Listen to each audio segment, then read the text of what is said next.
The year is 2020X. The anime industry was engulfed in moe shit. The Battle Shonen series had dried up, the action had split, and it had seemed like every series had become something that only people who stack no paper and get no bitches could enjoy. However, humanity had survived. The people waited for a savior who could bring Kino back to the desolate state of anime. Huh.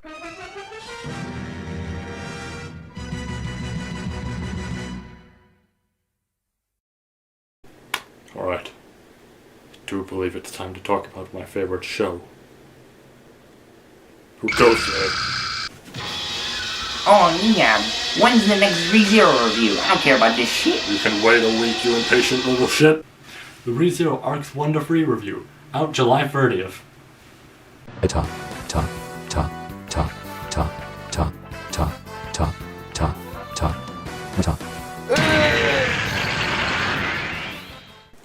Starting off a video like this can be rather difficult for me.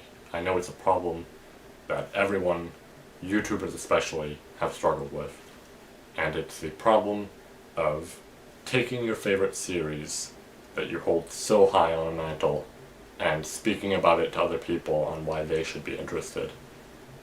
I want to mention, before we fully go into this video, that I don't intend to make this your favorite series. If it does end up becoming that, great, that's fantastic. But I don't think it'll, be your favorite most likely. What I do intend to do with this video, however, is to overall get you interested in the series and see why I love it so much.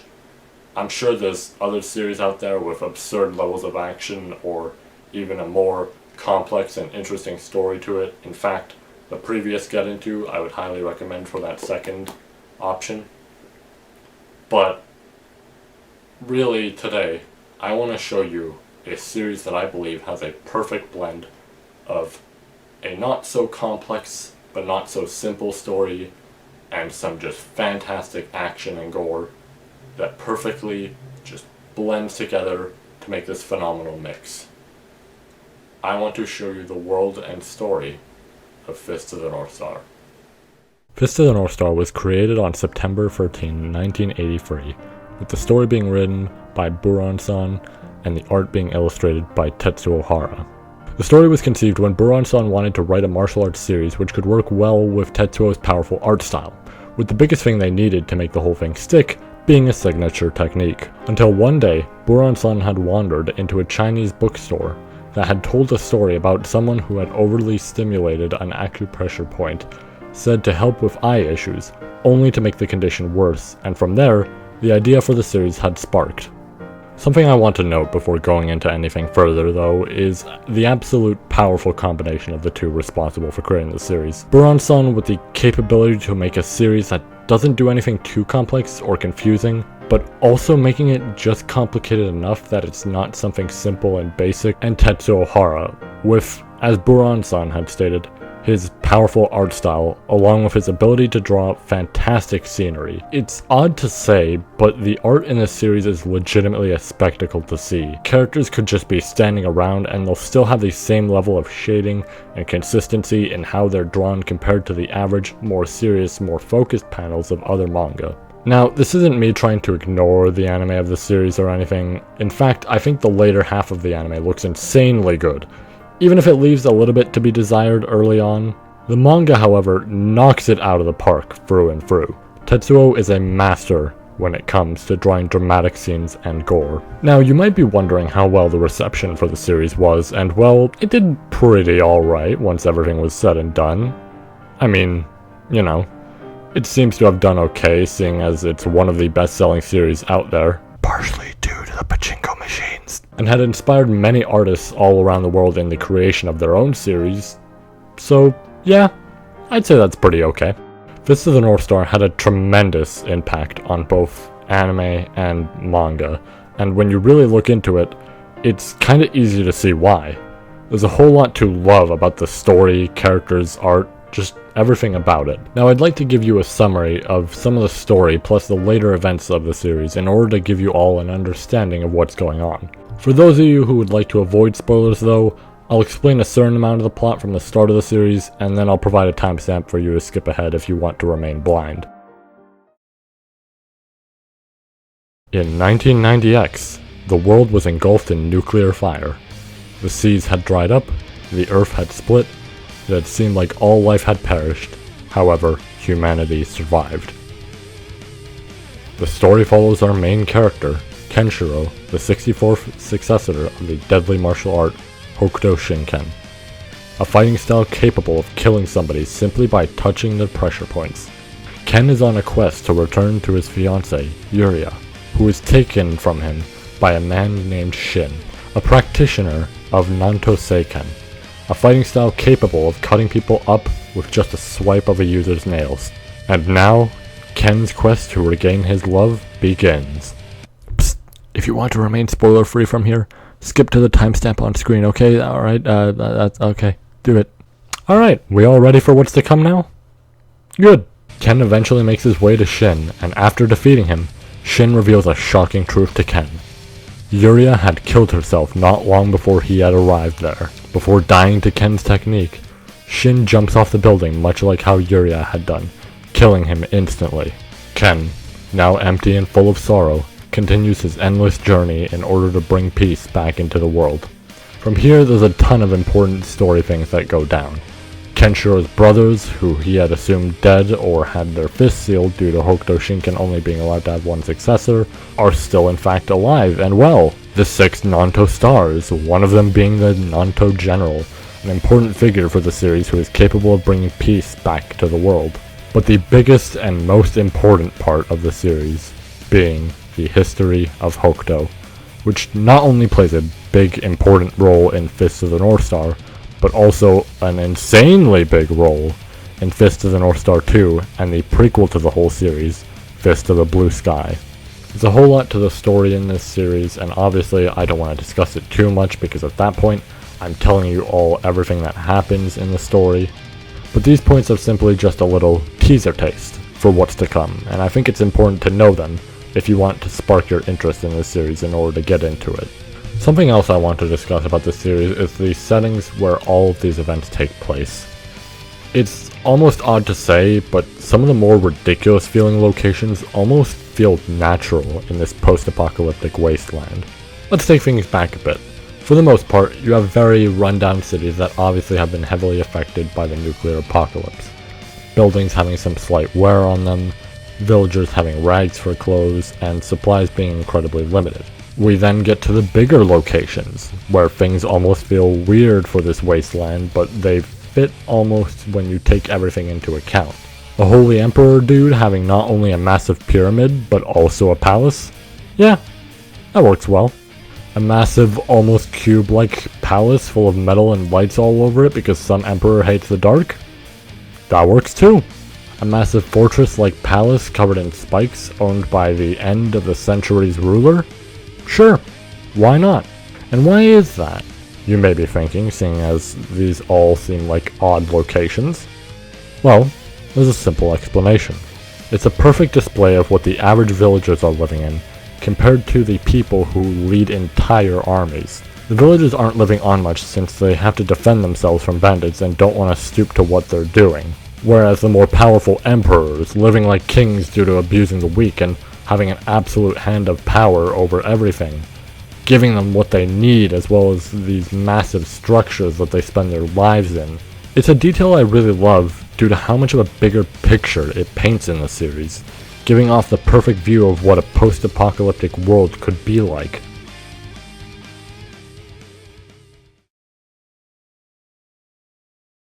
The next point I'd like to talk about for this video is the anime. And while yes, we could be talking about the characters and everything, but I think I want to wait a moment for that, since I do believe that there's a big important point to make with the characters. But for right now, let's speak about the other way of getting into the series other than the manga, and that's the anime. First of all, well, other than the fact that, there's a bit of filler very early on, the anime is really phenomenal. Voice acting in it is some of the best I've heard ever. Characters really have just that emotion put into them thanks to the VAs and everything, and I think that really helps. Fights in the series are animated in a cheesy way, but at the same time, it's also animated really well, and, you know, when they really get the whole team together, it actually looks fantastic, like possibly as good as some modern animes now. And the thing that I care about the most in both games and anime, the soundtrack. Much like the last Get Into, I'm going to play some samples for all of you just to listen, but man, the orchestra that they just have for this shit is fantastic, and I think it really helps add to a lot of scenes, so please take a nice listen to what this show has to offer in terms of soundtrack.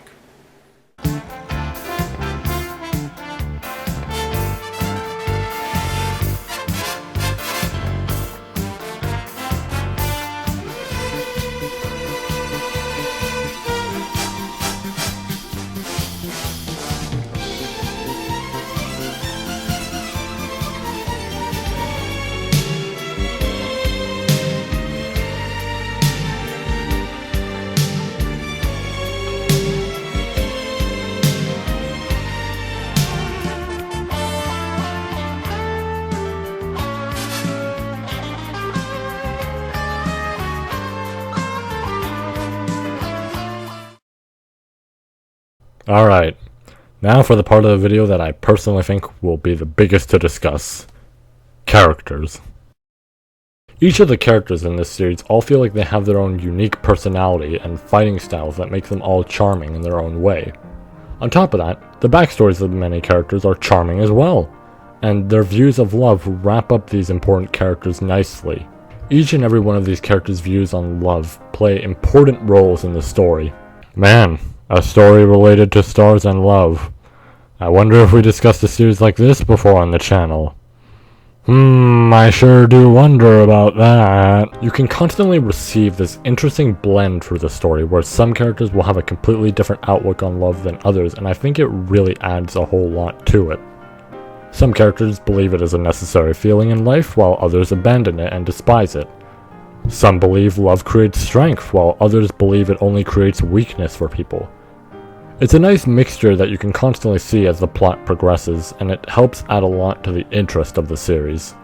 But there's one example I really want to talk about.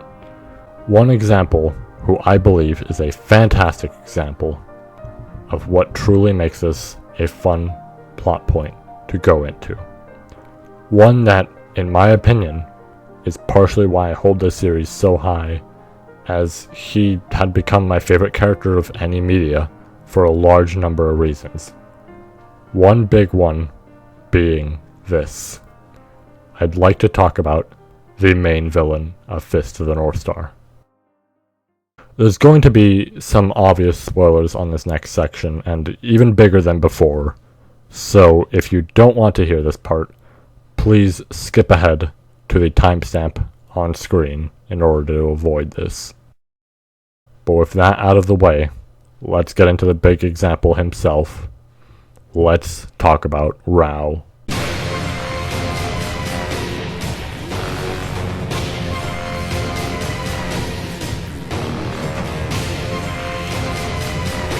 Rao is the eldest brother of the 4 Hokuto practitioners, training in the style in order to become stronger, to show the world that he's not some weak nobody, but instead Keno, the King of Fists.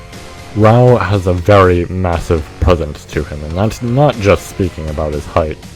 His demeanor, his power, the aura that surrounds his body.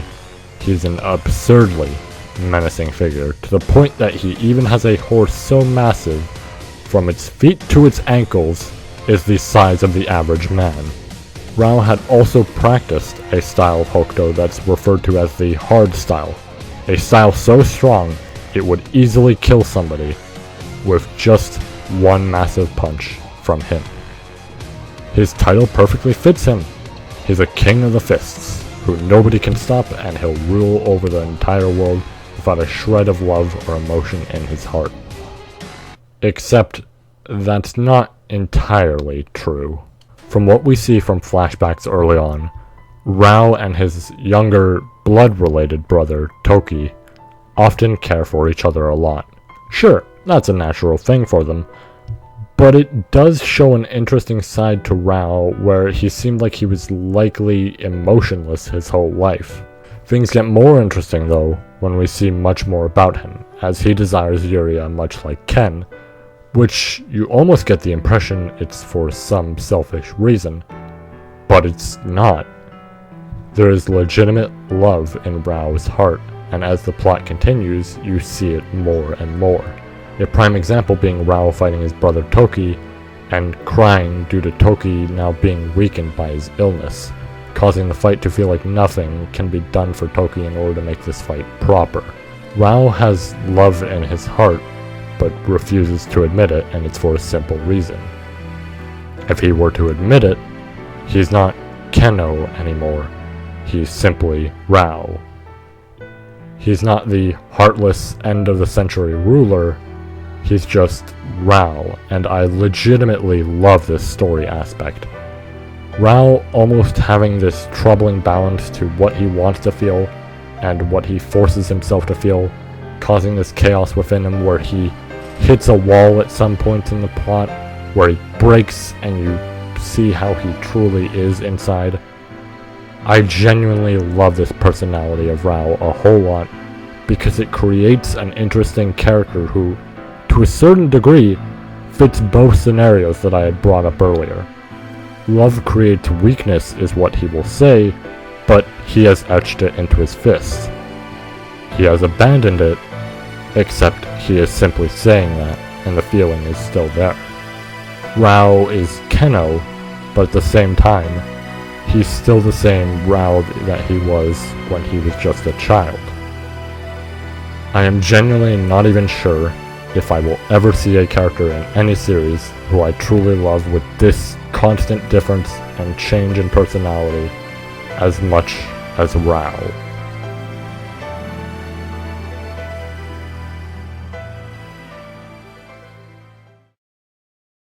Fist of the North Star is an amazing and powerful series.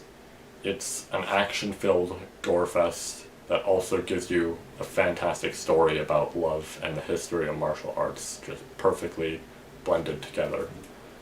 In terms of getting into it, I'd either recommend the anime or the manga, as both have merits and thus makes it easier for a viewer to experience it. It's a series that I really hold high, and I highly doubt will ever get topped for me, and even if it doesn't exactly make it to your very top of all animes and everything, I think you'll still have a decent amount of enjoyment going through it. I highly recommend you get into Fist of the North Star.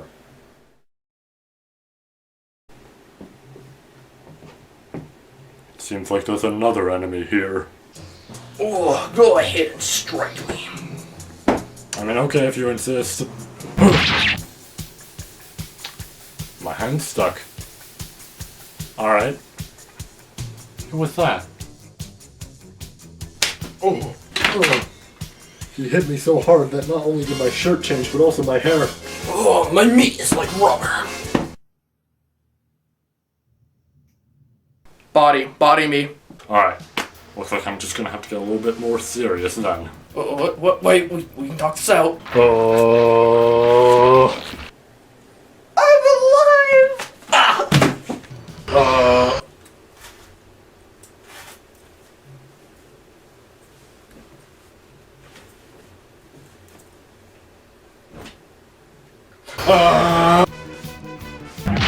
Well, that didn't hurt very much.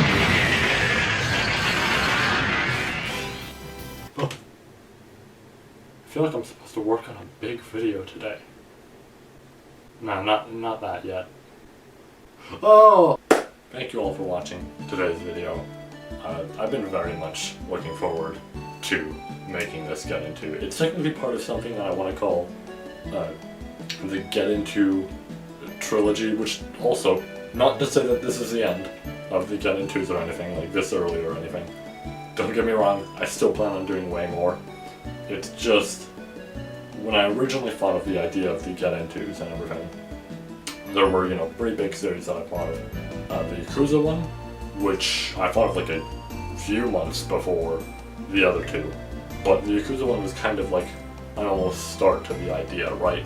I wanted to do something like that, but I didn't know if I wanted to keep it just to the Yakuza one or if I wanted to keep going from there. And then of course the ReZero one, and now the Fist of the North Star one. And man, it's almost weird to think that I'm now officially like done those three, and we have more to go and everything, of course. But it's kind of crazy to me that we're already here and everything. I kind of expected this to take longer, not even in just terms of working on this, but also in terms of just being at this point, right? Because we had been doing reviews before this just to like get caught up with ReZero and everything like that, and then now it was, oh well, after we're done all that, we can do the Get Into, and I highly suspected that the Get Into was going to be done in like September or some shit, and I felt like that was how long it was going to take me overall to get all this done, but no, it is in fact July. Don't know which of the two dates this is going up because I picked two dates, and I don't know which one is going up, but it's July. Alright, we can say that for a fact. But yeah, I'm happy that I was able to, you know, get this out like this and get out earlier than expected. But yeah, so we got more Get Into to come, obviously. Next week, we have the reading through Arcs 1 to 3 ReZero review, which obviously I mentioned at the start of the video, but it's just to reiterate it again. And then yeah, after that I'll give an update video, because you know we're at the halfway point of the year. I feel like it's important to update you all. But yeah, that's about it. Thank you all so much for watching. It does mean a lot to me, seeing as this really is my favorite series and I love talking about it to people and everything, and if I got you interested, fantastic. That makes me really happy. But that's about it, and I guess we'll see you next week. Or with the next Get Into. Or with possibly other video on the channel, because you know, there's other stuff. But yeah. See ya.